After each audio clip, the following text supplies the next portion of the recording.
Un lancement, celui de la charte graphique de la chaîne El Mauritania.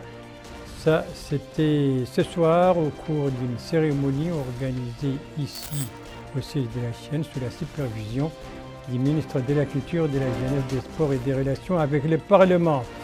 Un acheminement, celui des enseignants vers les ralliés d'affectation dans les wilayas de l'intérieur. C'était ce matin à partir de Nouakchott, opération supervisée par le secrétaire général du ministère de l'Éducation nationale et de la réforme du système éducatif. Un arrêt, celui biologique, donc, qui est entré en vigueur depuis ce samedi 1er octobre, durée 2 mois.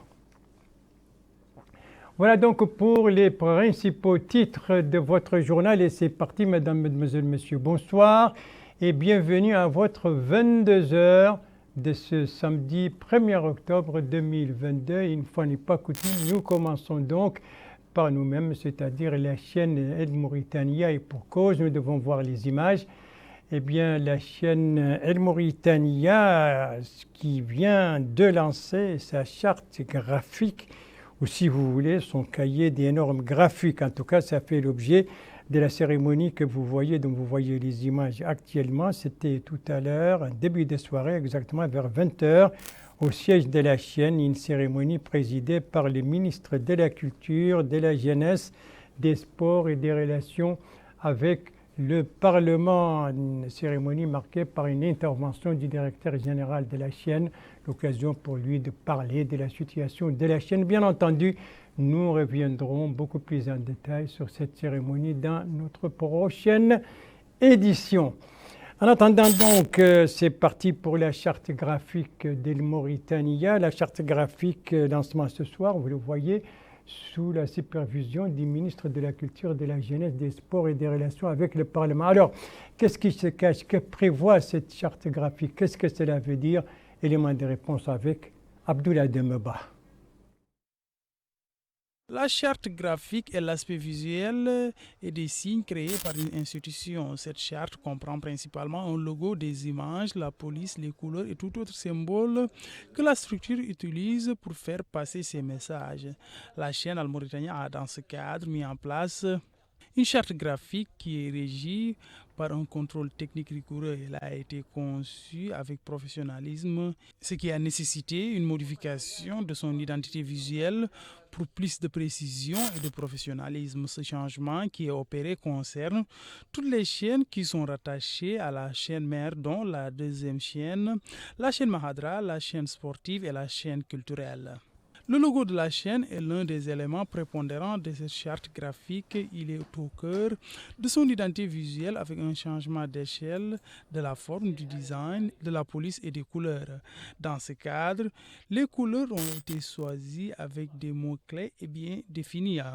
Elle a aussi été marquée par l'adoption d'une nouvelle police créée aussi par la chaîne. Elle est disponible aussi bien en français qu'en arabe. Mohamed Ould Ahmed, directeur technique de la chaîne Al Mauritania, a précisé que dans le cadre de la mise en place de cette charte graphique, ils ont pris en compte les couleurs qui reflètent le drapeau national que sont le vert, le jaune et le rouge.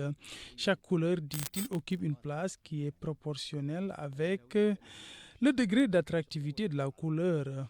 Le pourcentage de la couleur verte est de 60%, le jaune est de 25% et le rouge 15%. La conception, souligne-t-il, de cette identité visuelle s'est aussi faite en collaboration avec les partenaires de la chaîne dans le cadre de la réalisation des spots publicitaires. Ce changement ne concerne pas l'intitulé du nom de la chaîne avec un nouveau design différent constitué d'un mélange harmonieux des 3 couleurs avec des rectangles qui se chevauchent horizontalement et en diagonale. Voilà, donc la chaîne El Mauritania dispose désormais de sa charte graphique, une sorte de règle fondamentale pour donc en vue de conserver une cohérence dans les réalisations graphiques. Voilà donc pour le médiatique. Après le médiatique, le pédagogique avec la rentrée scolaire 2022-2023 qui frappe déjà à la porte et on met les dernières mains aux préparatifs de cette rentrée scolaire 2022-2023, les dernières mains donc, et c'est dans ce cadre que s'inscrit ce matin s'inscrit le lancement du processus d'acheminement des enseignants vers leur lieu d'affectation. Un processus qui a commencé donc ce matin avec l'envoi de 1262 enseignants du fondamental et du secondaire. Point de départ, c'était Lénie de Nouakchott, supervision du secrétaire général du ministère de l'Éducation et de la réforme du système éducatif. Compte rendu, Aminata Khan. 1128 instituteurs et 134 enseignants sortant de l'école normale des instituteurs acheminés vers les wilayas de l'intérieur du pays par le ministère de l'Éducation nationale et de la réforme du système éducatif. Et c'est le secrétaire général du ministère qui a supervisé la cérémonie et a indiqué à notre micro. Cette année, le nombre de sortants est de 1262 enseignants, dont 134 professeurs et 1128 enseignants du fondamental, soit l'effectif d'enseignants en fondamental le plus important depuis l'indépendance du pays. Nous avons entamé ce processus de la rentrée scolaire par l'acheminement de la craie et de l'ardoisine, les kits géométriques, les uniformes qui sera obligatoire à partir de cette année, parce que c'est une année, c'est en fait la première année de l'école républicaine qui a été supervisée par la journée de l'éducation, supervisée par son Excellence le Président de la République, Mohamed El Cheikh El Ghazouani. Les enseignants à qui nous avons tendu le micro ont remercié le ministère pour les moyens de transport climatisés, mais ils demandent à l'État de les recruter au plus vite. 1128 instituteurs, donc 134 professeurs sont en route pour les lieux d'affectation au niveau des wilayas de l'intérieur. Ils sont partis donc ce matin à partir de Nouakchott. Voilà, le mois d'octobre, les images que vous voyez n'ont rien à voir avec l'éducation, c'est plutôt l'arrêt biologique, puisque vous savez que le mois d'octobre, si c'est le premier mois de l'année scolaire, eh bien, le mois d'octobre, c'est aussi le premier mois de 2 mois d'arrêt biologique. Nous sommes là dans le domaine des pêches et nous sommes à Nouadhibou, arrêt biologique qui est entré en vigueur aujourd'hui. Samedi 1er octobre 2022. Et l'objectif de cet arrêt biologique, c'est justement de permettre à la ressource halieutique de se reproduire. L'arrêt biologique donc entré en vigueur aujourd'hui en 1er octobre pour permettre à la ressource halieutique de se reproduire. Merci de suivre les JTF de Mauritanie. À la suite du journal avec une page médicale en 3 volets, et bien entendu avec la pluviométrie. Premier volet de cette page médicale, on doit voir les images de ce premier volet. Ici, nous sommes à Rosso avec donc cette journée ouverte de dons de sang organisée donc à Rosso, organisateur et le réseau Sévir, actif dans le domaine caritatif et médical. L'objectif de cette journée, disent les réseaux organisateurs, c'est de sensibiliser les citoyennes et les citoyens donc, sur l'importance de ces gestes et ancrer chez eux la culture de solidarité et de l'entraide dans le domaine de dons de sang pour sauver des vies. Participation à cette journée de dons de sang à Rosso, il y avait plusieurs secteurs sécuritaires et militaires, il y avait aussi des organisations de la société civile. Voilà pour cette journée ouverte donc de dons de sang organisée aujourd'hui dans la capitale du Trarza. Le deuxième volet de la page médicale de ce journal nous amène donc à Ouliengé et nous sommes là dans la wilaya du Guidi Maha. Ouliengé qui vit à l'ère d'une caravane médicale organisée par l'amicale des fils de cette Muqata'a. Précision sur cette caravane donc de 2 jours avec notre correspondant permanent Chouki Mohamed Val, compte rendu revue en français par Abdoulaye Demeba. Le centre de santé de la Mokata de Woulienge accueille ces jours-ci les patients qui viennent pour bénéficier des services de la caravane médicale organisée par les ressortissants de Woulienge pour l'unité nationale et le développement durable, ce en collaboration avec le ministère de la Santé. Cette infirmière du nom de Maria Mahmoudou Khan a affirmé qu'au cours de cette caravane médicale, les patients peuvent venir faire des analyses gratuitement, particulièrement de diabète. En plus, des médicaments sont mis aussi à la disposition des patients qui, conclut-elle, ne payent pas aussi les frais de consultation. Cette caravane qui dure 2 jours a été bien accueillie par les populations de Woulienge. Ils ont mis en avant leur satisfaction et ont déclaré avoir besoin de prestations de ces personnels soignants. Ils disent ne pas avoir rencontré de problème et ont effectué leurs analyses et ont reçu des médicaments. Ces patients n'ont pas aussi manqué de remercier le ministère de la Santé et demander encore de pareilles interventions. Voilà, pendant 2 jours, donc, des consultations gratuites dans le cadre de cette caravane médicale organisée par l'amicale des fils de la Mokata'a de Woulienge. Coup d'envoi aujourd'hui durait donc 2 jours. Le 3e volet de la page médicale de ce journal nous conduit à Basknou, au Rod Sharqi. Basknou, dont le centre de santé, le centre médical, est très fréquenté, connaît actuellement une très grande fréquentation, particulièrement en cette saison des pluies. C'est ce qu'a constaté notre correspondant permanent, Biri, compte rendu revue en français par Aminata Khan. Important centre hospitalier, l'hôpital de Basknou accueille chaque jour des centaines de patients en quête de soins. Un hôpital qui ne désemplit pas malgré l'existence de 3 autres postes de santé à Vassala, au camp de Mbera et à Basknou. C'est ce que nous confirme le médecin en chef de cet hôpital qui a indiqué que 69% des consultations sont effectuées dans ce grand hôpital. Il poursuit en déclarant que la ville comprend également 15 postes de santé pour les 4 communes qui sont la commune de Dhar, de Mekva et de Vassala. Les patients à qui nous avons tendu le micro ont indiqué que l'accueil est très chaleureux dans cet hôpital et que le personnel est compétent. Cet autre a indiqué qu'il y a une nette amélioration et que les équipes qui se relaient dans cet hôpital sont très humaines. L'hôpital est également doté d'une pharmacie et les médicaments sont approvisionnés par la CAMEC. Les médicaments sont vendus à des prix très raisonnables pour permettre aux populations de pouvoir s'en procurer. Voilà donc pour ces 3 volets de la page médicale, 3 volets qui nous ont conduits à Basknou, le centre de santé de Basknou, mais aussi à Woulienge, au Guidimaha, avec la caravane médicale organisée par l'amicale des fils de cette Mokata'a et bien entendu à Rosso avec cette journée ouverte de dons de sang. Voilà pour le médical. Venons-en maintenant à la météorologie et à la pluviométrie, en commençant d'abord par les dégâts provoqués par les récentes précipitations, particulièrement à Chenguiti, en Adrar, particulièrement touchés. Eh bien, ce sont les oasis à la suite des pluies diluviennes. Reportage de notre correspondante permanente là-bas, Levisa Eshkona, compte rendu revue en français par Abdoulaye Demeba.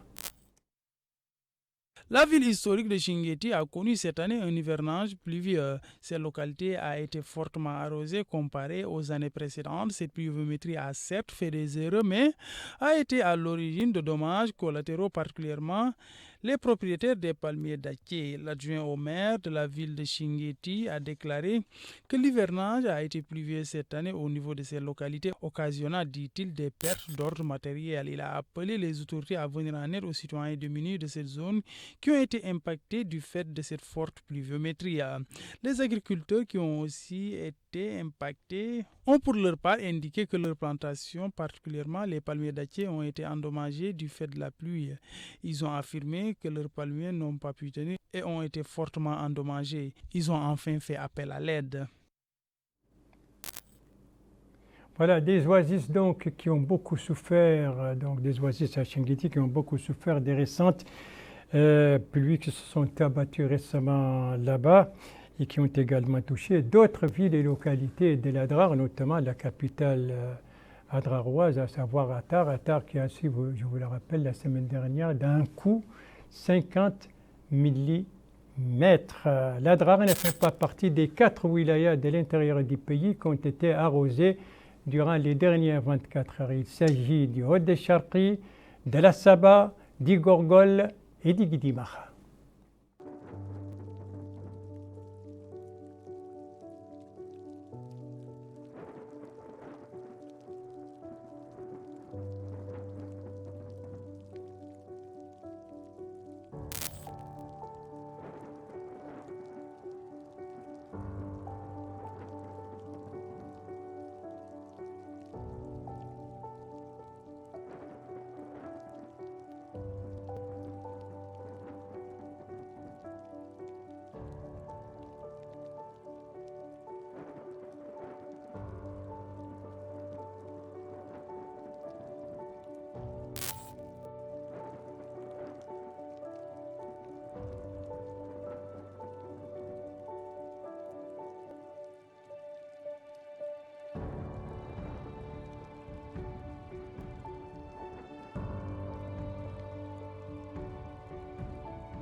« 61 villes et localités donc, ont été arrosées durant la nuit dernière dans 4 de nos wilayas de l'intérieur du pays, à savoir le Hod el-Sharqi, la Saba, le Gorgol et le Gidi Maha. Ici, c'est cette pluviométrie que se termine ce journal.